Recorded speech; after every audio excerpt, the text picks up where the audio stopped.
Assalamualaikum warahmatullahi wabarakatuh. Kita lanjutkan ya. Kalau sebelumnya kita belajar nih misalnya framework 7 yang sudah dibuat hasilnya seperti ini ya. Oh, ini yang sudah saya rubah. Tapi ini bawahnya intinya ya. Jadi kita tahu bahwa si framework 7 ini punya kemampuan untuk membantu kita membuat aplikasi dengan cepat ya. Karena seperti yang bisa dilihat di sini kita bisa membuat beberapa hal dengan mudah tanpa harus mengatur tampilannya satu demi satu. Sudah ada bantuan tampilan di sini. Ya, itu yang sudah kita bahas kemarin. Nanti yang sekarang kita mau lakukan adalah membahas bahwa si framework 7 ini ternyata juga punya bantuan dalam hal pengkodean JavaScript. Dalam hal ini menggunakan DOM 7 ya teman-teman. Kalau teman-teman sebelumnya sudah pernah belajar ada yang namanya DOM ya. DOM itu kalau sampean mau mengakses sebuah elemen bisa pakai dokumen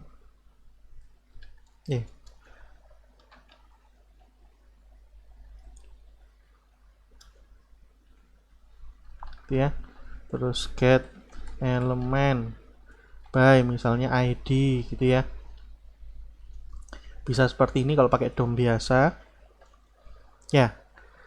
Nah, ini apakah hal seperti ini bisa dilakukan di JavaScript yang ada di dalamnya framework 7? Jawabannya bisa, teman-teman. Tapi kita coba dulu ya. Jadi, kita ke htdocs yang sudah kita install kemarin. Ini saya punya new, ini yang hasil dari praktikum 1 ya. Kita membuat sebuah aplikasi ini. Nah, ini aplikasinya belum diapa-apakan, nanti munculnya harusnya seperti tadi ya, new. Harusnya sama seperti ini. Nah, ini. Oke ya, jadi ini yang muncul harusnya ya. Jadi nggak saya apa-apakan. Nah, ketika saya membuat yang baru, daripada saya mengulangi perintah yang ada di praktikum, tinggal saya copy aja teman-teman. Jadi saya copy, karena sudah sesuai dengan panduan ini. Saya copy, saya pastekan, dapat new copy, saya rubah karena new 1 sudah ada, saya buat new 2. Ya, kita otak-atik new 2-nya ini ya teman-teman. Jadi ini kita bisa buka index.html-nya dengan Visual Studio Code ya, yang paling sering kita pakai karena kita mungkin terbiasa dengan itu ya. Paling banyak bantuannya, paling banyak extension yang bisa kita pakai. Jadi ini isinya index.html-nya yang sudah dibuat. Kalau Anda lihat ini ya, jadi ini ada head gitu ya. Headnya ada macam-macam isinya, dia pakai CSS, ini CSS-nya gitu ya. Kita tutup aja headnya. Di body kita lihat ini ada panel-panel, intinya accordion, action, page sesuai dengan yang ada di sini ya. Accordion, action, page dan lain-lain. Oke, kita tahu bahwa ini untuk menampilkan itu tadi. Kita tutup aja app ini ya, div yang ini ya, kita tutup. Terus kita tutup juga div yang ini. Nah, kita tahu sekarang ada yang ini apa sih? Ya, ini sama kayak atasnya ya, cuma ini untuk menu kayaknya ya. Nah, tinggal ini ya. Jadi kita tahu ada ini div app-nya, ini berarti semuanya ditaruh di dalam div app. Yang ID-nya div yang saya ulang, div yang ID-nya adalah app. Kalau ini saya tutup, ya tinggal ini saja ya. Ketahuan kalau tadi di dalamnya head ada CSS, di bawah ini ada JavaScript-nya ya teman-teman. Nah, karena ini pakai bahasa HTML, harusnya kita bisa pakai JavaScript biasa gitu ya. Jadi kita membuat script kita sendiri. Oke, tidak ada masalah ya. Dan ini mungkin di sini ada div app. Mungkin sebelumnya div app saya membuat yang baru. Ini sebenarnya kalau tadi Anda lihat di browser, ketahuan kita mau melakukan apa. Kita mau membuat sebuah P ya, paragraf teman-teman. Paragrafnya mungkin kita kasih ID. ID-nya adalah P1, paragraf 1 gitu ya. Itu. Yang saat ini isinya mungkin kita kasih isi titik-titik gitu ya teman-teman ya, biar kelihatan ada paragrafnya di situ. Oke ya teman-teman ya. Kalau ini kita lihat, kita save, kita lihat di dalam new 2 tadi ya, yang sudah kita buat, bukan new 1 tapi new 2. Nah, ini muncul titik-titiknya teman-teman di kiri. Oke ya teman-teman ya. Nah, dari sini kita mau menerapkan JavaScript biasa. Bisa atau tidak? Harusnya bisa-bisa saja dengan cara yang tadi kita tulis di dalamnya PPT, dokumen, titik, get element by ID. ID-nya adalah P1. P1-nya mau kita kasih inner HTML yang isinya misalnya ini adalah isi dari paragraf 1. Sekali lagi mau dikasih titik koma lebih baik ya. Jadi kalau ini kita jalankan, nah berubah ya, berarti sebenarnya kita pakai si apa namanya ini framework 7, kita tetap masih bisa menggunakan isi dari JavaScript biasa teman-teman. Kalau Anda lihat ini juga di dalamnya ini, jadi kalau Anda pakai control klik ya, ini di apa namanya, di dalamnya Visual Studio Code kita bisa lakukan control klik untuk melihat isi dari file yang dimaksud di src ini. Jadi kita coba ya, control klik. Nah, ini isinya framework bundle min.js. Isinya adalah bahasa JavaScript seperti itu. Mungkin sudah dibaca. Nah, mungkin yang paling penting ini ya, JS app.js ini kita buka. Nah, ini adalah bahasa JavaScript yang dijalankan oleh framework 7-nya, teman-teman. Jadi ada JavaScript di sini. Nah, kalau sebelumnya nih kita belajar mungkin di mata kuliah desktop programming, kita belajar yang namanya jQuery. Bisa nggak kita tambah jQuery di sini? Jawabannya bisa. Tapi ada tapinya ya teman-teman. Tapi mungkin tidak butuh karena seperti Anda lihat di sini di dalam framework 7 ini ada yang namanya DOM 7. DOM 7 ini bekerja seperti jQuery, teman-teman. Jadi kalau di dalam, kalau kemarin Anda belajar jQuery ada dolar dalam kurung gitu ya. Jadi ini saya gini kan ya. Nah, ini bisa diwakili ya dengan cara menulis dolar dalam kurung seperti ini, petik-petik, pagar. Pagar ini menandakan kita mau mengambil ID. ID apa? ID P1. Nah, di belakangnya bisa diikuti apa yang mau dilakukan gitu ya teman-teman ya. Itu kalau kita belajar jQuery kemarin. Nah, sama di dalam DOM 7 ini kita bisa tuliskan kode-kode yang seakan-akan jQuery, padahal ini pakai library-nya dari framework 7 sendiri, yaitu DOM 7 teman-teman. Kalau Anda lihat DOM 7 ini ada panduannya ya teman-teman ya.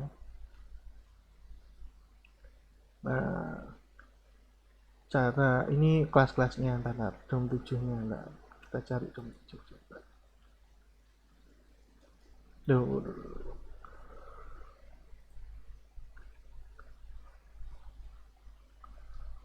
Oh ini ya, enggak apa-apa nih. Ada.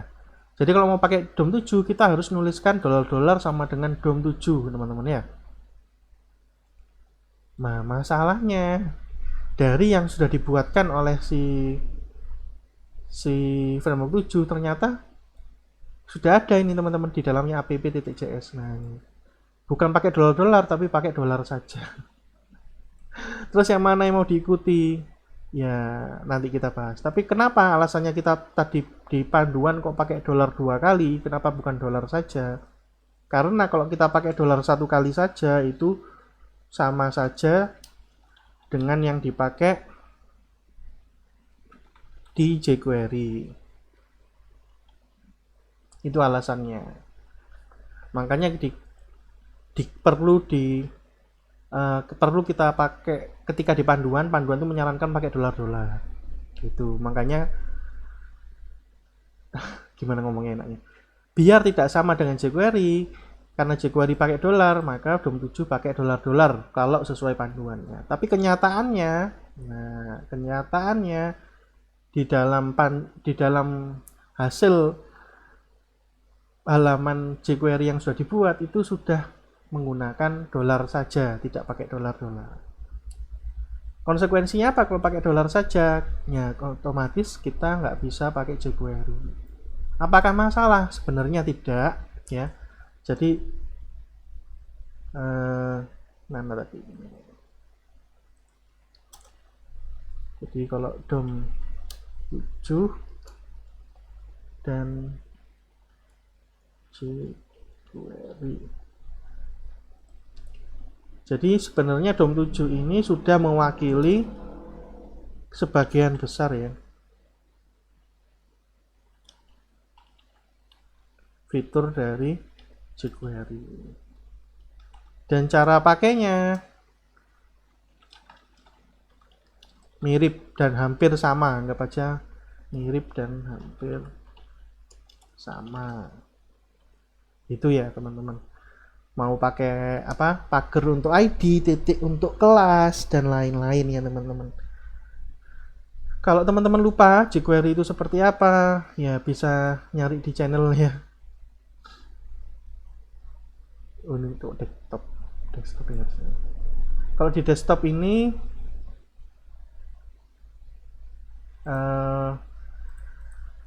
ini karena ini desktop yang baru yang 2023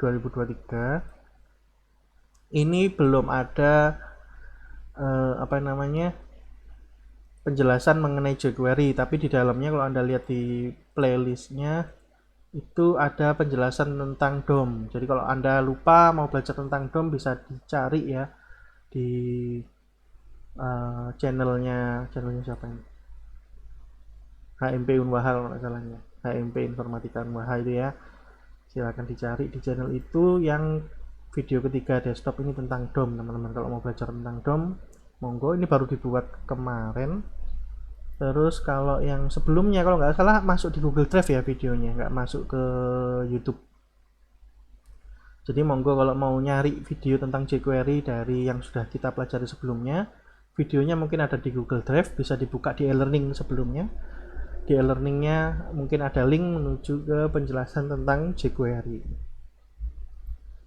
Ini tapi kurang lebih sama ya teman-teman. Maaf, masuk ke PowerPoint dulu aja. Cara pakainya mirip, hampir sama. Masalahnya kalau nanti jQuery ternyata ada perubahan karena misalnya ada update-update terbaru dan lain sebagainya sehingga ada penambahan fitur dan di DOM7 belum ada. Nah, kita kalau mau pakai jQuery akhirnya tidak bisa. Ya, jadi ketika ada perubahan maka tidak bisa digabungkan karena masalah tadi. Karena masalah $1 tok tadi. Ya. Apakah bisa ini dolar ini? Ya, kita coba dulu ya teman-teman. Jadi kalau Anda mau belajar mungkin untuk mengulang sedikit, ternyata di DOM7 ada yang namanya nih fungsi-fungsi nambah kelas pada sebuah elemen, remove class dan lain-lain ya. Contoh mungkin ya kita pakai ini, nanti akan hasilnya salah tapi nggak apa-apa, kita coba pakai val. Val itu apa? Mendapatkan value yang ada sekarang, current ya, current itu sekarang, current ya tulisannya, gitu, dari sebuah elemen gitu. Tapi kalau di dalamnya val ini diisi, maka akan mengganti nilai sebelumnya menjadi nilai yang baru. Oke ya, paham enggak ya teman-teman? Jadi kita coba, ini hasilnya akan salah ya teman-teman. Enggak apa-apa ya teman-teman. Kita pakai val. Sama kayak yang atas, kita mau isi dengan tulisan seperti ini. Ini kalau kita nggak isi filenya, maka kita akan mungkin kurang besar ya teman-teman. Saya besarkan. Oke. Jadi kalau misalnya filenya ini kosong, itu kita cuma mendapatkan nilainya yang sekarang apa. Tapi kalau kita isi misalnya seperti ini, saya copy aja dari yang atas, maka akan mengganti nilai yang lama dengan nilai yang baru yang saya tuliskan di sini. Gitu teman-teman. Apakah ini akan terjadi? Kita coba aja. Ini tetap kita buka Jadi pertama kita, enggak, kita tutup aja. Pertama titik ya, titik 3 kali, kemudian mau kita isi dengan tulisan seperti itu. Hasilnya seperti apa? Tetap titik atau titik 3 kali ya teman-teman. Kenapa? Karena file ini adalah sesuatu yang ada di dalamnya sebuah input biasanya teman-teman ya. Contoh saya buat input type text ya, body, atau di sini saya buat input, lupa, input dengan tipe text. Nah, ini kan ada value. File di sini yang dimaksud adalah value yang di dalamnya ini teman-teman ya, bukan yang ada di dalam diantara pembuka dan penutup tag ini ya. Diantaranya pembuka dan penutup tag ada titik 3 ini, bukan itu yang dimaksud kok. Masa saya pasang saya yang mungkin kok jadi kecil. Jadi titik 3 kali ini bukan file teman-teman. Pakai apa itu? Kalau di sini adalah inner HTML. Apa maksudnya inner itu? Berarti kan di dalam ya teman-teman. Di dalamnya apa? Di dalamnya HTML. Kalau sini ya inner, di dalamnya apa? Di dalamnya HTML. HTML-nya apa nih? P pembuka dan P penutup. Buka tutup. Nah, kalau di situ seperti itu, kalau di DOM ya, DOM yang lama atau DOM-nya JavaScript, kalau di dalamnya jQuery pakai apa? Pakai HTML gitu saja teman-teman. Jadi yang HTML ini adalah inner HTML, bukan pakai file. Itu yang tadi saya bilang, sengaja saya salahkan ya. Buat teman-teman harus perhatian. Jangan sampai Anda, saya sudah sesuai panduan, merasa sudah sesuai panduan padahal salah. Gitu ya teman-teman ya. Padahal tidak benar. Makanya ketika mengikuti panduan dibaca baik-baik. Oke? Dibaca baik-baik. Kalau sudah kita ganti seperti itu ya teman-teman, kita seperti ini jalan enggak ya? Kita coba aja deh. Kalau nggak jalan kita benarkan lagi. Ternyata jalan. Ini adalah isi paragraf 1, bukan lagi titik 3. Itu teman-teman ya. Mungkin itu yang perlu dipelajari. Ini kode-kodenya. Jadi sama dengan jQuery, tujuannya adalah mempersingkat tulisan dokumen get element by ID-nya diganti dengan $ saja. ID-nya diganti dengan pagar. Inner HTML cuma dituliskan HTML gitu saja. Dan semuanya pakai kurung. Kalau sebelumnya kita belajar bingung nih, kapan sih pakai kurung, kapan pakai tanda sama dengan, nah misalnya gitu. Sekarang hampir semuanya ini pakai kurung ya. Kalau Anda lihat di panduannya ini ya. Pakai kurung ya. File, dataset, dan lain sebagainya, on dan lain-lain. Itu teman-teman. Jadi jalan ya ini ya. Oke, jalan. Masalahnya kenapa tidak pakai gitu ya? Kenapa DOM 7 pakai $ di framework 7 yang baru? Saya juga tidak tahu.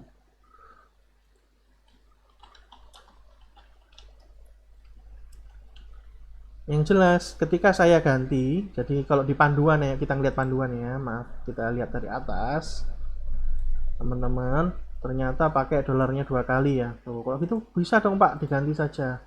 Monggo dicoba. Kita ganti ya, $-nya 2 kali, kita save. Terus di bawah ini $-nya juga 2 kali, kita save. Apa yang terjadi di kode yang kita buat? Titik 3. Ya, artinya tidak jalan ya teman-teman. Walaupun sudah kita samakan pakai $2 kali di sini juga sudah 2 kali. Lupa mungkin yang bawah ini ada $$ juga diganti juga. Oke. Juga. Ya, karena kita nggak ikut membuat framework 7, jadi ya kita harus coba-coba nih. Nah, ternyata tetap nggak bisa teman-teman. Mungkin bisa, tapi mungkin saya yang belum tahu caranya ya. Jadi kalau dulu ini bisa, kalau sekarang nggak tahu kenapa kok agak sulit. Jadi dulu saya bisa pakai jQuery dan DOM 7 bersamaan. Kalau yang baru ini kenapa nggak bisa, saya juga belum tahu ya, mungkin belum tahu caranya. Oke, saya kembalikan ke semula ya. Jangan lupa yang ini juga kita hilangkan $-nya yang kedua, sehingga cuma ada $1. Maka kembali lagi ke awal, ini bisa jalan teman-teman. Tada, oke. Jadi dari sini kita tahu bahwa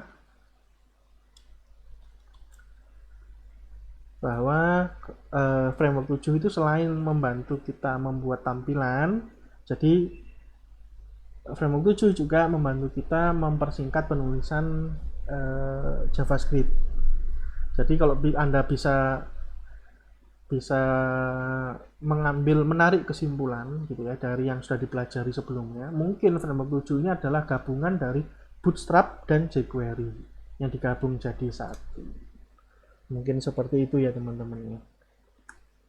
Mungkin tambahannya selain Bootstrap, jQuery, tapi juga digabung lagi dengan yang namanya CodeIgniter atau framework pembuatan web. Kenapa? Karena butuh pengaturan yang agak detail ya teman-teman ya. Kalau Anda tahu kalau di Bootstrap kan nggak butuh ngatur banyak-banyak ya. Kalau di sini halaman pertama nih indeksnya harus diatur. Jangan sampai salah ketik ini.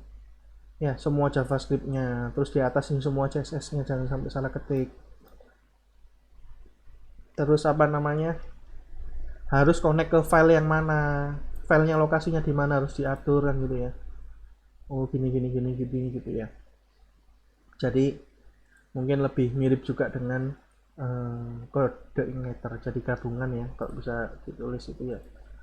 Jadi gabungan dari Bootstrap, walaupun nggak sama persis dengan Bootstrap ya, ini cuma kita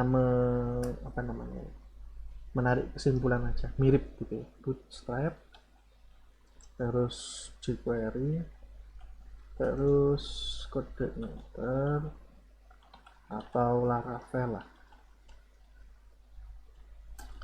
Jadi kurang lebih seperti itu. Batuk. Oke, gitu ya teman-teman ya. Mungkin itu materinya. Teman-teman bisa nyoba-nyoba nih. Contoh nih, mungkin yang bisa kita buat. Oh, saya mau buat, kalau gitu saya mau buat button nih. Inputnya saya ganti dengan button ya. Kita tadi nyoba input cuma untuk menunjukkan kalau ada value. Atau mau Anda komen ya boleh, tapi kalau saya ganti aja dengan button.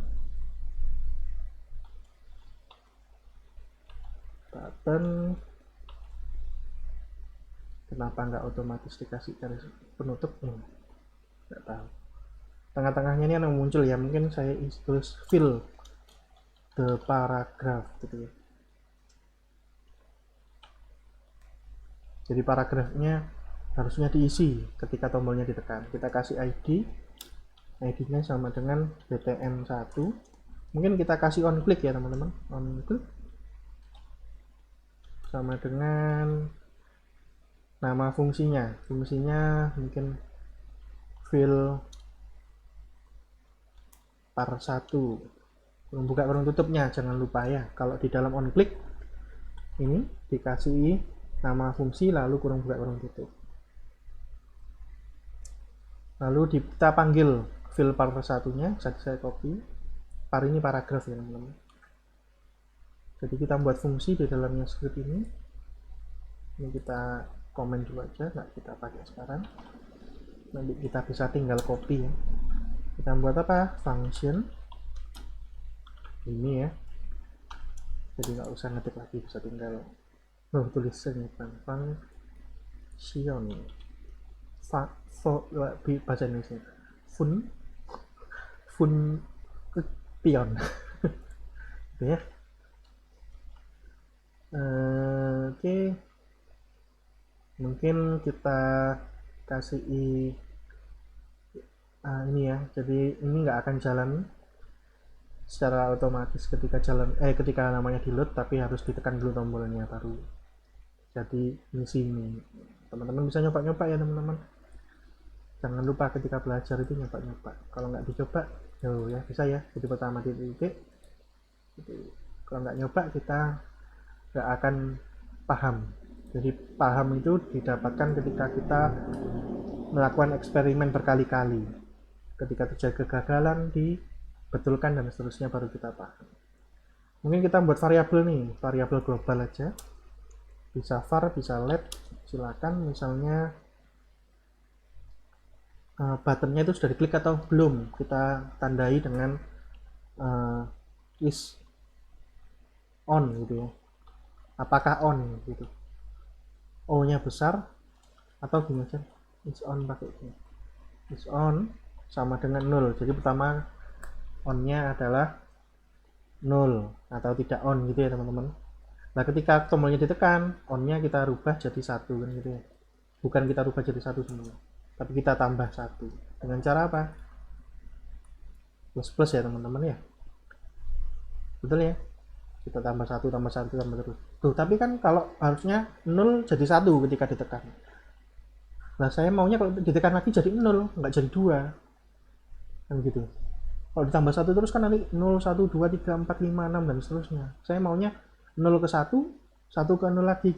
Gimana caranya? Mungkin kita bisa pakai mod ya, jadi bukan pakai plus tapi pakai sama dengan is on plus. Oh mungkin is on plus dulu, nggak apa-apa, kita is on nya kita plus dulu, habis di plus baru kita rubah, atau gimana ya, is on plus langsung aja deh, bisa nggak ya, kita langsung setelah di plus ini kita kurung, kita modulus ya teman-teman. Pakai apa, pakai persen dimodulus dengan 2, jadi hasilnya kalau 0 itu ke 1 terus jadi 2, karena 2 itu apa namanya, 2 itu kalau dibagi 2 0, maka kembali ke 0 lagi kan gitu ya. Ngerti enggak teman-teman? Kalau di 0 ditambah 1 dibagi 2 sisanya 1 kan gitu ya. Gimana ya menjelaskan modulus? Jadi kalau pertama 0 kan ya teman-teman ya. 0 itu kalau dibagi 2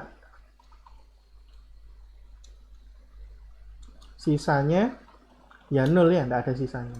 Oke ya. Sisa pembagiannya gitu ya, adalah 0. Kalau 1 dibagi 2 hasilnya apa? Hasilnya 0 ya. Kok 1 bagi 2 jadi setengah? Enggak sama kayak atasnya. Sisa pembagiannya adalah 1 teman-temannya.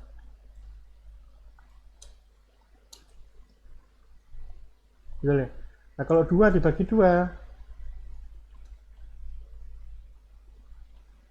sisa pembagiannya 0 lagi ya.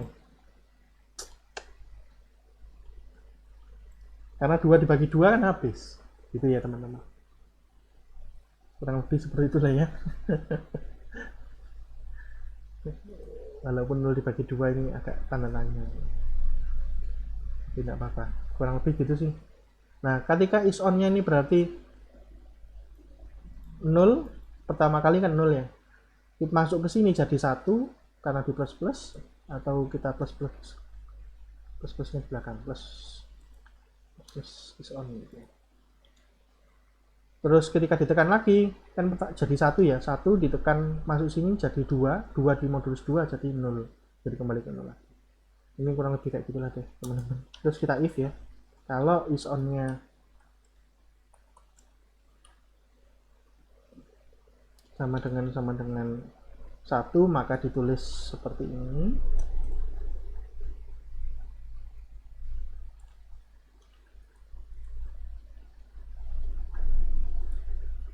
else if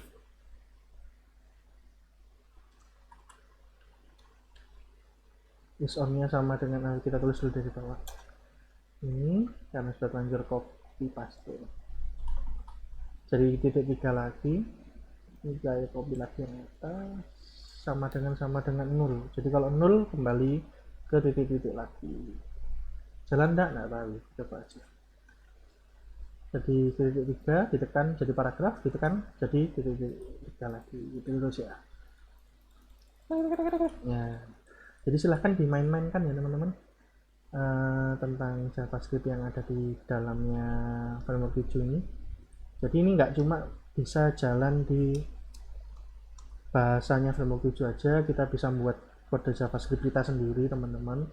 Jadi jangan takut kalau membuat software atau aplikasi yang butuh melakukan sesuatu tapi di Java di dalamnya framework 7 belum ada, misalnya ditekan nanti akan, kalau di framework 7 paling cuma pindah halaman atau apa-apa yang bersangkutan dengan tampilan, tapi kalau mau buat kode misalnya ngitung weton kemarin itu ya, atau ngitung tahun baru Hijriah itu tahunnya akan jatuh di mana, mungkin agak sulit itu.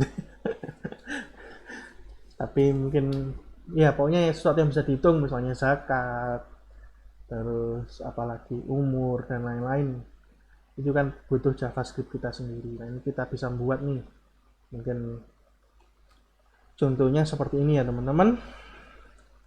Mungkin itu aja materinya dari saya minggu ini, kita lanjutkan di minggu depan. Wassalamualaikum warahmatullahi wabarakatuh.